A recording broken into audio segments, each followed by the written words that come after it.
ยาโกโบบทที่4อันใดเป็นสาเหตุที่เฮ็ดให้พวกเจ้าต่อสู้และผิดเถียงกันก็แม่นกิเลสตัณหาของพวกเจ้านั่นแหละที่เฮ็ดให้มีการต่อสู้กันอยู่บ่ขาดภายในพวกเจ้าทั้งหลายอยากได้แต่บ่ได้พวกเจ้าฆ่ากันพวกเจ้าเหิงสากันแต่บ่สามารถจะได้พวกเจ้าผิดเถียงและทะเลาะวิวาทกันพวกเจ้าบ่มีเพราะบ่ได้ขอจากพระเจ้าทั้งหลายขอและบ่ได้รับเพราะขอผิดเพื่อจะเอาไปใช้ตามกิเลสตัณหาของตนโอ้คนเล่นสู้เอ๋ยพวกเจ้าบ่ฮู้หรือว่าการเป็นมิตรต่อโลกก็คือการเป็นศัตรูต่อพระเจ้าฉะนั้นผู้ใดที่อยากเป็นมิตรต่อโลกก็เป็นศัตรูต่อพระเจ้าหรือเจ้าทั้งหลายคิดว่าเป็นการเป่าบ่ที่พระคัมภีร์กล่าวว่าวิญญาณที่พระองค์ได้ทรงบันดาลให้อยู่ในเฮาทั้งหลายก็ปรารถนาอย่างแห้งกล้าแต่พระองค์ได้ทรงประทานพระคุณเพิ่มขึ้นอีกเหตุฉะนั้นพระคัมภีร์จึงกล่าวว่า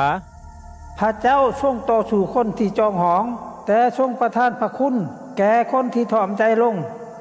ด้วยเหตุนั้นเจ้าทั้งหลายจงน้อมใจยอมฟังพระเจ้าจงต่อสู้กับมารและมันจะหนีจากพวกเจ้าไปเจ้าทั้งหลายจงเข้าใกล้พระเจ้าและพระองค์จะเสด็จมาใกล้พวกเจ้าคนบาปทั้งหลายเอ่ยจงสำระมือให้สะอาดและคนสองใจเอ่ยจงสำระใจของตนให้บริสุทธิ์จงเป็นทุกข์โศกเศร้าจงห้องไห้และหำไห้ให้การหัวของตน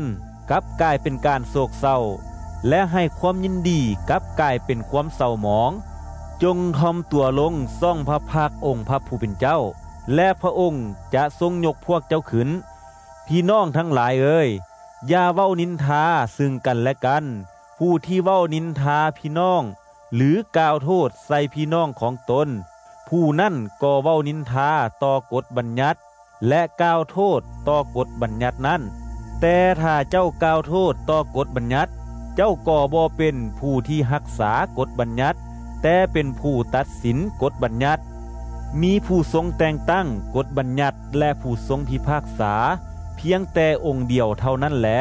คือพระองค์ผู้ทรงสามารถโทษให้พ้นและทรงสามารถบันดาลให้จิบหายไปได้แต่ฝ่ายเจ้าเป็นผู้ใด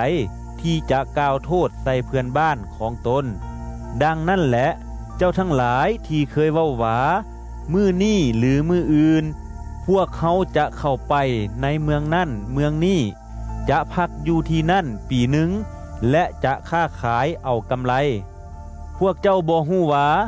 ชีวิตของพวกเจ้าจะเป็นอย่างไรในมื้ออื่นพวกเจ้าเป็นดังหมอกที่ปรากฏอยู่เพียงชั่วคราวแล้วก็จางหายไปแทนที่จะเว้าดังนั้นพวกเจ้าควรเว้าดังนี้ถ้าพระเจ้าพอพระทัย